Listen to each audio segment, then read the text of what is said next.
اعوذ باللہ من الشیطان الرجیم، بسم اللہ الرحمن الرحیم۔ السلام علیکم ورحمۃ اللہ وبرکاتہ۔ آج انشاءاللہ ہم سورہ آل عمران کے مضامین کا خلاصہ دیکھیں گے۔ سورہ آل عمران کا ابتدائی حصہ غزوہ بدر کے بعد نازل ہوا، پھر اس کے درمیان کی آیات جو آیت نمبر 33 سے لے کے آیت نمبر 70 تک ہیں، یہ 9 ہجری میں نازل ہوئیں، جب نجران سے عیسائیوں کا ایک وفد نبی صلی اللہ علیہ وسلم سے ملاقات کے لیے مدینہ آیا تھا، اور اس کے بعد کی جو آیات ہیں آخر تک یہ غزوہ احد کے بعد نازل ہوئیں۔ سورۃ آل عمران میں زیادہ تر ذکر نصارہ کا ہے، ضالین، جن کا ذکر ہم نے سورۃ الفاتحہ میں پڑھا تھا۔ سورہ آل عمران کی 200 آیات ہیں، مدنی سورت ہے، اور اس کے ہم 2 بڑے حصے کر سکتے ہیں۔ اس کا پہلا حصہ آیت نمبر 1 سے آیت نمبر 101 تک یہ اہل کتاب سے متعلق ہے، اور اس کا دوسرا حصہ جو آیت نمبر 102 سے آیت نمبر 200 تک ہے، یہ امت مسلمہ سے متعلق ہے۔ آپ کو جو ہم سکیچ بھیج رہے ہیں جو کہ خلیل الرحمن چشتی صاحب کے مرتب کردہ ہیں، اور ان کی کتاب قرآنی صورتوں کا نظم جلی سے لیے گئے ہیں، وہ سکیچ میں آپ دیکھ سکتے ہیں کہ آگے اس صورت کو 7 اور حصوں میں تقسیم کیا گیا ہے، لیکن ہم اس کو ترتیب سے لے کر چلیں گے، آپ اس سکیچ کو بھی اپنی نظر میں رکھیے گا۔ سورت کا آغاز الف لام میم سے ہی ہوتا ہے، اور اس کی جو ابتدا کی آیات ہیں وہ تمہیدی ہیں، قرآن کے متعلق ہیں کہ قرآن الفرقان ہے، یعنی یہ وہ کسوٹی ہے جو صحیح اور غلط اور حق اور باطل میں فرق کرنے والی ہے۔ اہل کتاب بالخصوص عیسائیوں کو توحید اور اسلام کی دعوت دی گئی، اور قرآن کا تعارف کرایا گیا کہ یہ تورات اور انجیل کی طرح اللہ ہی کی وحی ہے۔ قرآن صحیح اور غلط کے فرق کو واضح کرتا ہے، الفرقان ہے، اور اللہ تعالیٰ جیسے چاہے ارحام میں حمل ٹھہرا سکتا ہے، یعنی چاہے تو بغیر باپ کے بھی۔ پھر اللہ تعالیٰ یہ بات ارشاد فرماتے ہیں کہ اس کتاب میں 2 طرح کی آیات ہیں، ایک محکمات ہیں جو اس کتاب کی اصل بنیاد ہیں، اور دوسری متشابہات ہیں۔ محکم پکی اور پختہ چیز کو کہتے ہیں، ان سے مراد وہ آیات ہیں جن کی زبان بالکل صاف ہے اور جس کا معنی بالکل آرام سے سمجھ میں آ جاتا ہے،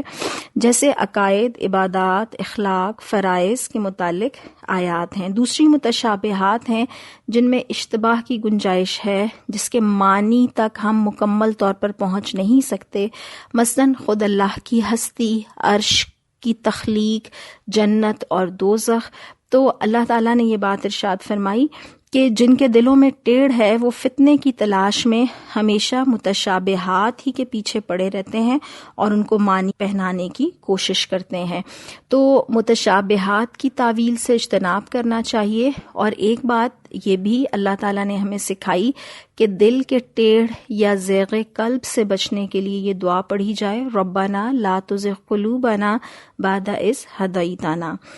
اس کے بعد جب ہم اگلی آیات کی طرف چلتے ہیں تو ان آیات میں اللہ تعالیٰ اسلام کی دعوت دیتے ہیں اہل کتاب بالخصوص عیسائیوں کو، اور اس میں اللہ تعالیٰ اہل بصیرت کو فرعون کی ہلاکت اور جنگ بدر میں قریش کے بڑے بڑے سرداروں کی ہلاکت سے عبرت حاصل کرنے کا کہتے ہیں، اور اس کے بعد اللہ تعالیٰ یہ بات ارشاد فرماتے ہیں کہ دنیا میں لوگوں کے لیے کچھ چیزیں بہت مرغوب ہیں یا بہت پسندیدہ ہیں، جیسے عورتیں، اولاد، سونے چاندی کے ڈھیر، چیدہ گھوڑے، مویشی اور زرعی زمینیں، لیکن ساتھ یہ وضاحت فرماتے ہیں کہ یہ سب دنیا کی چند روزہ زندگی کے سامان ہیں، اور حقیقت میں جو بہتر ٹھکانہ ہے وہ اللہ کے پاس ہے۔ تو عقل مند کون ہے؟ جو سامان سے محبت نہیں کرتا بلکہ منزل سے محبت کرتا ہے، اور سامان کو صرف ضرورت کے مطابق استعمال کیا کرتا ہے۔ جو لوگ راستوں سے محبت کرنا شروع کر دیتے ہیں وہ منزلوں تک پہنچ نہیں سکتے ہیں۔ اس کے بعد کی آیت میں آپ دیکھیے تو اللہ تعالیٰ یہ بات ارشاد فرماتے ہیں کہ اللہ تعالیٰ خود، اللہ کے فرشتے اور سب اہل علم اس بات کی گواہی دیتے ہیں کہ لا الہ الا اللہ، اور اس کے بعد ان الدین عند اللہ الاسلام، کہ اللہ کے نزدیک دین صرف اسلام ہے۔ اور دین سے کیا مراد ہے؟ کہ اللہ کے نزدیک زندگی گزارنے کا راستہ، زندگی گزارنے کا طریقہ یا زندگی گزارنے کا نظام صرف اور صرف اسلام ہے، اور اس کے علاوہ جتنے راستے لوگوں نے اختیار کر رکھے ہیں وہ درست نہیں ہیں۔ اس آیت کے بعد آگے اللہ تعالیٰ ارشاد فرماتے ہیں اہل کتاب اور مشرکین سے کہ کیا تم اسلام لاؤ گے، اسلم تم۔ ساتھ آگے چلیے تو آیت نمبر جو ہماری آتی ہے 26 اور 27، اس میں اللہ تعالیٰ یہ بات ارشاد فرماتے ہیں کہ اللہ جسے چاہے حکومت دے اور جس سے چاہے چھین لے، جسے چاہے عزت بخشے اور جسے چاہے ذلیل کر دے، تو تم کافروں کو اپنا رفیق اور دوست نہ بناؤ، یعنی عزت اور حکومت کی طلب میں ان کے پاس نہ جاؤ۔ یہاں ایک بات ذہن میں رکھیے گا کہ ایسا نہیں ہے کہ مسلمانوں کو انفرادی طور پر غیر مسلموں سے تعلق اور رابطے یا انسانیت کے حقوق ادا کرنے سے منع کیا جا رہا ہے۔ یہاں اہل کتاب سے مراد وہ قوتیں ہیں جو مسلمانوں کی مخالف ہیں، اور غزوہ بدر کے بعد جو اہل کتاب بالخصوص یہود مدینہ میں موجود تھے، انہوں نے مسلمانوں کی کھل کے دشمنی شروع کر دی تھی۔ اگلی آیت نمبر 131 کو دیکھیے گا، یہاں پر اللہ تعالیٰ یہ فرماتے ہیں کہ جو لوگ محبت الہی کا دعویٰ کرتے ہیں جیسے یہود اور عیسائی، تو ان کی محبت الہی کا دعویٰ ثابت اس طرح سے ہوگا کہ وہ محمد صلی اللہ علیہ وسلم کی اطاعت کریں، اور اللہ تعالیٰ یہ بات ارشاد فرماتے ہیں کہ اگر وہ اطاعت کریں گے تو اللہ بھی ان سے محبت کرنے والا ہوگا۔ اور ہمارے لیے بھی اس میں پیغام یہ ہے کہ اگر ہم اللہ سے اور اللہ کے نبی صلی اللہ علیہ وسلم سے محبت کا دعویٰ کرتے ہیں تو اس محبت کے دعوے کا ثبوت یہ ہے کہ ہم کتنی نبی مہربان صلی اللہ علیہ وسلم کی پیروی کرتے ہیں۔ نبی صلی اللہ علیہ وسلم نے ارشاد فرمایا کہ جس نے میری سنت کو زندہ رکھا اس نے مجھ سے محبت کی، یعنی جس نے نبی کریم صلی اللہ علیہ وسلم کے طریقے کو زندہ رکھا۔ اب آیت نمبر 33 سے آیت نمبر 63 تک میں جو خطبہ شروع ہو رہا ہے، یہ جو نجران سے وفد آیا تھا اس وقت کا خطبہ ہے، اور بنیادی طور پر اس وقت مکہ چونکہ فتح ہو چکا تھا۔ اب ہم نے جو پچھلی آیات پڑھی وہ تو 3 ہجری کی ہیں، لیکن اب جو ہم آیات پڑھ رہے ہیں وہ 9 ہجری کی ہیں، جبکہ 8 ہجری میں مکہ فتح ہو چکا تھا۔ اور مکہ فتح ہونے کا مطلب یہ تھا کہ عرب کا مستقبل اب نبی کریم صلی اللہ علیہ وسلم اور مسلمانوں کے ہاتھ میں ہے، اور آپ یہ جانتے ہیں کہ طاقت اور حکومت جس کے ہاتھ میں ہوتی ہے لوگ اس کی طرف رجوع کیا کرتے ہیں۔ تو پورے عرب سے مختلف قبائل نبی صلی اللہ علیہ وسلم کے پاس مدینہ آیا کرتے تھے، اور اسی میں یہ نجران کے وفد بھی نبی کریم صلی اللہ علیہ وسلم کے پاس آیا۔ یہاں بنیادی طور پر کیا کیا گیا، عیسائیوں کی عقیدہ تثلیث یا ٹرائنٹی کا جو عقیدہ ہے اس کی تردید کی گئی، اور یہ بتایا گیا کہ اللہ صرف ایک ہے، اور حضرت مریم اور حضرت عیسیٰ علیہ السلام اللہ کے بندے تھے۔ پھر یہ بڑا خوبصورت واقعہ ہے جو حضرت مریم کی پیدائش سے پہلے سے اللہ تعالیٰ شروع کرتے ہیں کہ حضرت مریم کی والدہ نے یہ نظر مانی تھی کہ میری وہ اولاد جس نے ابھی دنیا میں آنا ہے وہ تیرے ہی کام کے لیے وقف ہوگا۔ اور آپ دیکھیں کہ حضرت مریم کی والدہ کی سوچ کیا تھی، ویژن کیا تھا کہ آنے والی اولاد اللہ کا کام کرنے والی ہوگی۔ حضرت مریم پیدا ہوئیں تو حضرت مریم کی والدہ نے کہا کہ مالک میرے ہاں تو لڑکی پیدا ہو گئی، اور اللہ تعالیٰ فرماتے ہیں کہ جو کچھ اس نے جنا تھا اللہ کو اس کی خبر تھی۔ پھر آپ دیکھیں کہ اگلی آیات میں جا کر حضرت مریم کی والدہ کہتی ہیں کہ خیر میں نے اس کا نام مریم رکھ دیا ہے، اور میں اسے اور اس کی آئندہ نسل کو شیطان مردود کے فتنے سے تیری پناہ میں دیتی ہوں۔ یہ بھی کتنی خوبصورت بات ہے کہ ماں کی پیدائش سے پہلے دعا کیا تھی اور پیدائش کے بعد بھی فکر کیا ہے کہ شیطان کے فتنوں سے یہ بھی محفوظ رہے اور اس کے آنے والی نسل بھی۔ جس چیز کی انسان فکر کرتا ہے اور دعا کرتا ہے پھر اس کے لیے کوشش بھی کیا کرتا ہے۔ پھر آپ کو معلوم ہے کہ آگے اس پورے واقعے کی تفصیل کہ حضرت مریم بیت المقدس میں اللہ کی عبادت کیا کرتی، حضرت زکریا جو ہیں وہ ان کے سرپرست بنائے گئے، اور حضرت مریم کے پاس جب کھانے آیا کرتے تو حضرت زکریا کو تعجب ہوا، اور پھر اللہ نے بھی ان سے بڑھاپے میں دعا کی جبکہ وہ بوڑھے ہو چکے تھے، بیوی ان کی بانجھ تھیں، اللہ نے ان کو معجزانہ طور پر حضرت یحییٰ کی شکل میں بیٹا عطا کیا۔ اور یہاں عیسائیوں کو یہ بتایا گیا کہ حضرت عیسیٰ نعوذ باللہ اللہ کے بیٹے نہیں بلکہ معجزانہ طور پر بغیر باپ کے پیدا کیے گئے ہیں، جس طرح حضرت یحییٰ کی پیدائش معجزانہ طور پر حضرت زکریا کے بڑھاپے میں ہوئی۔ اس کے بعد آگے چلیے تو اگلی آیات میں حضرت عیسیٰ کی پیدائش اور ان کے معجزات کا تذکرہ ہے، اور اس کے بعد آگے ہم جس موضوع کو دیکھیں گے وہ یہ موضوع ہے کہ حضرت عیسیٰ علیہ السلام نے خود یہ بات فرمائی کہ اللہ سے ڈرو اور میری اطاعت کرو، اللہ میرا رب بھی ہے اور تمہارا رب بھی، لہٰذا تم اسی کی بندگی اختیار کرو اور یہی سیدھا راستہ ہے۔ اس سے آگے کی آیات میں حضرت عیسیٰ علیہ السلام کے متعلق اللہ فرماتے ہیں کہ جب انہوں نے یہ دیکھا کہ بنی اسرائیل کفر اور انکار پر آمادہ ہیں تو انہوں نے کہا کون ہے اللہ کی راہ میں میرا مددگار؟ تو حواریوں نے جواب دیا نحن انصار اللہ، کہ ہم ہیں اللہ کے مددگار۔ کتنا خوبصورت جواب ہے جو حواریوں کی طرف سے آیا۔ اللہ کو کسی کی مدد کی ضرورت نہیں ہے، لیکن اللہ یہ دیکھنا چاہتا ہے کہ کون دنیا میں اس کے دین کا کام کرنے والا ہے۔ تو ہم سب بھی اپنی قابلیت، اپنی حیثیت اور اپنی صلاحیت کے مطابق اللہ کے دین کی خدمت کرنے والے بن جائیں۔ ان میں آگے جا کر اللہ تعالیٰ نے عقیدہ تثلیث کی تردید کے لیے حضرت آدم علیہ السلام کی مثال بھی پیش کی کہ انہیں بھی اللہ تعالیٰ نے نہ صرف بغیر باپ کے بلکہ بغیر ماں کے بھی معجزانہ طور پر پیدا کیا تھا۔ اس ساری بات کے بعد دعوت مباہلہ دی گئی کہ ان تمام دلائل کے باوجود اگر عیسائی اسلام کی دعوت کو تسلیم نہیں کرتا تو پھر اس سے مباہلہ ہو سکتا ہے، اور وہ یہ کہ ہم اپنے بیوی بچوں کے ساتھ آئیں اور وہ بھی اپنے بیوی بچوں کے ساتھ آئیں، اور اس کے بعد قسم کھائی جائے کہ جو جھوٹا ہو اس پر اللہ کی لعنت ہوگی۔ اب آگے چلیے تو آگے آیت نمبر 164 سے ہم 64 سے ہم اگلی چیزوں کو دیکھنا شروع کرتے ہیں کہ اللہ تعالیٰ فرماتے ہیں کہ اہل کتاب سے یہ کہو کہ آؤ ایک ایسی بات کی طرف جو ہمارے اور تمہارے درمیان یکساں ہے، اور وہ یکساں بات کیا ہے کہ ہم اللہ کو ماننے والے ہیں تو ہم اللہ کے سوا کسی کی بندگی نہ کریں اور اس کے ساتھ کسی کو شریک نہ ٹھہرائیں۔ اور پھر اللہ فرماتے ہیں کہ اگر وہ اس دعوت کو تسلیم نہ کریں تو تم صاف کہہ دو کہ ہم تو مسلم ہیں۔ یہاں اس کے بعد حضرت ابراہیم علیہ السلام کے بعد کا تذکرہ ہے کہ تم کیوں اہل کتاب حضرت ابراہیم کے بارے میں ہم مسلمانوں سے جھگڑا کرتے ہو؟ حضرت ابراہیم علیہ السلام تو مسلم تھے، حنیف تھے، یکسو تھے، وہ نہ یہودی تھے اور نہ وہ عیسائی تھے۔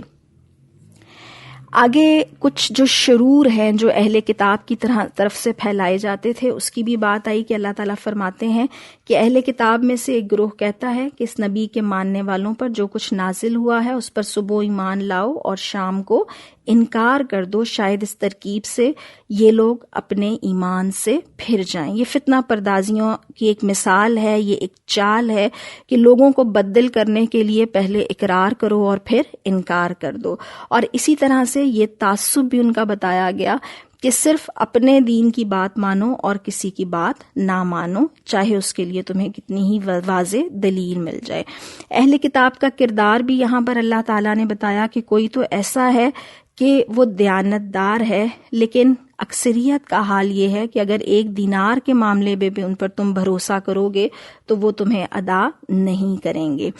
اسی طرح ایک اور ان کی حرکت یہ بتائی گئی کہ یہ کتاب کو پڑھتے ہوئے زبان کا الٹ پھیر اس طرح کرتے ہیں کہ یہ سمجھا جائے کہ جو کچھ وہ پڑھ رہے ہیں وہ کتاب ہے، حالانکہ وہ کتاب کی عبارت نہیں ہوتی۔ اب اس کے بعد جو ہم اگلی آیات دیکھنا شروع کریں گے اس میں اللہ تعالیٰ ارشاد فرماتے ہیں، یہ 4 پارہ شروع ہو رہا ہے کہ تم نیکی کو نہیں پہنچ سکتے جب تک کہ اپنی وہ چیزیں خدا کی راہ میں خرچ نہ کرو جنہیں تم عزیز رکھتے ہو۔ یاد رکھیے گا کہ نیکی کی اصل روح اللہ کی محبت ہے، ایسی محبت کہ اللہ کی رضا کے مقابلے میں کوئی چیز عزیز تر نہ ہو۔ جس چیز کی محبت آدمی کے دل پر اتنی غالب آ جائے کہ وہ اسے خدا کی محبت پر قربان نہ کر سکے تو وہی بت ہے۔ اس کے بعد آگے ہم حج کا تذکرہ ہے، اور اللہ تعالیٰ یہ بات ارشاد فرماتے ہیں کہ جو استطاعت رکھتا ہو اس کے لیے لازم ہے کہ وہ حج کا فریضہ ادا کرے۔ آیت نمبر 102 سے اس سورت کا دوسرا حصہ شروع ہوتا ہے جس میں تقوی کا حکم دے کر مسلمانوں کو اپنی اجتماعیت مضبوط کرنے کی ہدایات دی گئیں۔